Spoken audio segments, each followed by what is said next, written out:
So Ryan, obviously today, Sincere Parker committed to McNeese, transfer from St. Louis with all their the coaching changes and everything. Just what do you see in Sincere? Yeah, I mean, I think it's a guy that will fit the Will Wade system pretty well. Like they're gonna obviously have to try to. I don't want to use the word replace Shahade Wells because I think that's kind of tough. But I think Sincere is one of those guys that can fill parts of that role. He can shoot the ball, which is something that Will Wade needs in his system, especially like we saw in McNeese last year. Like, y'all, the team thrived so much off of basically spacing on the entire lineup. Every guy that's in there, every five-man rotation is able to shoot the ball, especially at the guard spot. I think it's a big thing for Sincere. He didn't get to play the entire season last year, but coming from a JUCO route also, like Shahade did, there's that next level of like intensity and I think attitude that is really good for a mid-major team that's going to have to play up levels down the stretch of the season and against really good opponents, which they obviously want to do more and better of next season. But I think it's a Will Wade guy through and through, so it's exciting. You mentioned kind of fill the hole Shahade left behind. Shahade declared for the draft today. Obviously, he's out of eligibility, but Shahade was Player of the Year, came from a TCU team, kind of similar. Didn't get the minutes that obviously less than Sincere got last season at St. Louis, but is that what you expect out of Sincere, kind of plug and place where Shahade was, or what do you see it his role being with McNeese? Yeah, no, I think there's got to be more of a balance. I don't think he's the playmaker and the on-ball creator as much for the entire team as Shahade was, because like he was the engine for everything. I think there needs to be a little bit of a balance on a playmaking guard next to him or play through connectors in the front court. Sincere's good. His scoring is going to be his main strength and asset for the team. And I'm not saying he's not a good passer or playmaker, but we haven't seen that in his 2 years that he's played in college, and I've never seen that out of him. So it would take a big jump for him to be that Shahade guy. As a scorer, he can definitely be there though for sure. Only played about 21 minutes per game last season. Do you think he's going to be able to be the guy that's dependent upon to play 30 plus minutes per game? And because obviously that's what Shahade did this past season. Yeah, I think obviously health concerns are an issue and everything. He's fine. Like we could say that every player. I think he can be for sure. The A10 is a good league. Like SLU has gone through some ups and downs, we'll call it, in the last few years, their program. And they're in a transition now because of it. But the A10 is a good league. So I think from top to bottom, getting minutes, 20 minutes, 20 to 25 minutes a game, I think he played. You said 21, getting that for any team in the A10, I think speaks levels. And not to say that the Southland is not it's not the worst conference or the best conference in the country, but it is a step down in conference. So being able to, I think he knows he has to step into that kind of lead role as a scorer. So Yeah, I mean, you kind of hinted at my next question. It's yeah. he's going from the A10 to the Southland. What is that jump? Because obviously Southland is a step down, and people are talking about him like he could be an off the bench or role player guy for a Power Five conference. So what, like going to the Southland from the A10, averaging 16 a game and only 21 minutes, what is that going to do for his game, kind of as he comes to McNeese next season?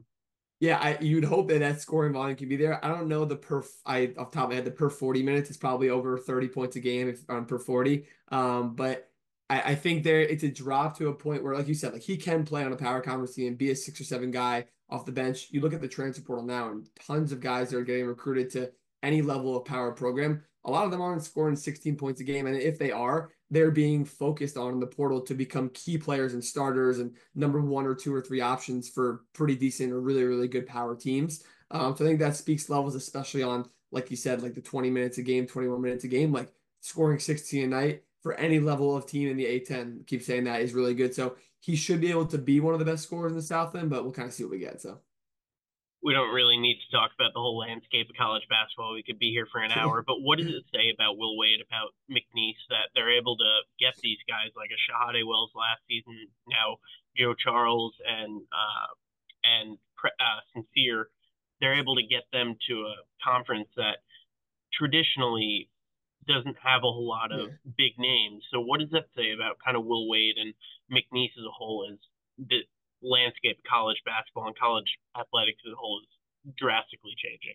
Yeah, I think it really shows how important the coaches are and the systems. And like you used to see guys like, especially transfers, where they either have to sit out a year or they're grad transfers and stuff like that, or freshmen changing their commitments. They're looking at Duke, they're looking at Kentucky, looking at UCLA, Blue Bloods, the big name schools. But I think the Will Wade situation is different. Like he's at McNeese for and he out of LSU for other reasons, but coaches are all over the place. There are guys that are taking lower jobs than they were in the past, like Chris Mack. Chris Holtman took, I guess, it's a lower job at DePaul. Like the coaches and systems speak volumes. Where I would love to sit in a recruiting meeting with any recruit and Will Wade just to see how that goes. And we've talked about how much the school and the facilities and everything and the resources and funding have skyrocketed because of Will Wade's insertion and what he's been doing for the program and the school. And that's great. And that obviously offers a good floor because they don't want to play in like a high school gym and stuff like that. Kids don't want to do that, that were playing Powerball or near Powerball the year before. But I think Will Wade is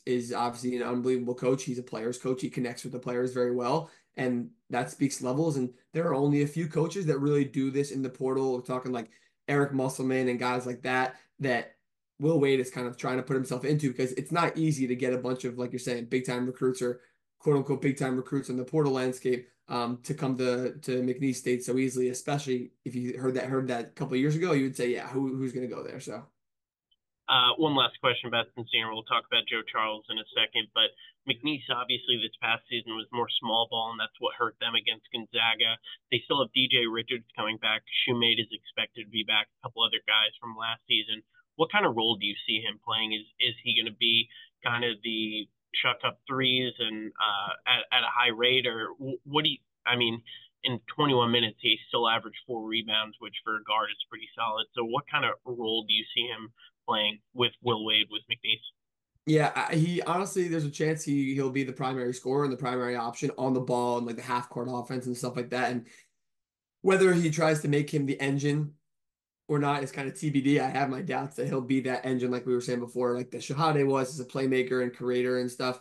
But I think to your point though, if the team is going to be small, which it's going to be relatively smaller on the national scale, really anyone in the Southland probably will be. But they were especially, and it helped them. It hurt them in the end, obviously, versus a team like Gonzaga, which kind of just like is what it is. Luck on luck of the draw. We know that. But because he can rebound well and rebound above his size and play physical, I think that speaks levels to being able to play small ball and throw those five guys out there. And that's why Shahade was so impactful and you can rely on him. And you mentioned Christian Shoemate, like I think he's only what 6'7" or something like that, rebounding like a 7 foot center. So And this is the second transfer they've gotten. Joe Charles being the first, coming from Louisiana Lafayette, averaged double digits in Sun Belt, which obviously another step down in conference. Started every game. He played against McNeese 3 times. What do you see out of Charles if you know a decent bit about him? yeah, no, I do, and I know he's local too. I know he's from the state. He's staying in there, which is awesome. And you love those guys that just feel at home and comfortable connected to the area. It kind of reminds me of Shoemate a little bit because like he's an undersized forward that can play up and play the 4 or 5 and in a small ball lineup in some situations because he averaged a damn near double double and at 6'7", which is exactly what Shoemate was doing. So I think that speaks levels. He can shoot the ball. It's very, very similar to Christian, and I don't think you get two of him because they are different players in their own ways, but having guys that are so versatile that can play realistically at the guard spot in the power conference. If Christian Shoemate or Joe Charles was on a power conference team, they'd probably get thrown in as a 3. You can even throw them as a 2 every now and then. But I think that speaks levels to the flexibility and the versatility that they're going to have in the offense and defense as well. But instead of just having 1 or 2 guys who are 6'7", 6'8", and one of them can shoot and they're doing their best. They don't have a lot of depth behind them. You have an extra piece that reminds me a lot of what they had last year in their front court. So, I mean, same kind of question I asked about Sincere. He averaged double double in just under a double double with UL Lafayette last season. What kind of role do you see him playing, and how does that help McNeese on the glass and on both ends and defensively as well? yeah, and like you mentioned, this is technically a step down, and I think the Sun Belt was actually really good last year, and especially Louisiana has been a pretty good program. They got to the tournament one time, I'm pretty sure, in Joe Charles's 3 years that he was there. So I think the quality that he was producing in the Sun Belt on a daily basis should insert him into the starting lineup here. Now there could be a couple other pieces that come around, or something happens in training camp where they want him to be the sixth man, but he should be a key contributor for sure. Awesome. Unless you had anything else to add, that's kind of all I had. No, that's cool. I'm excited. I hope the team can get back to the tournament and get a better draw in the first round.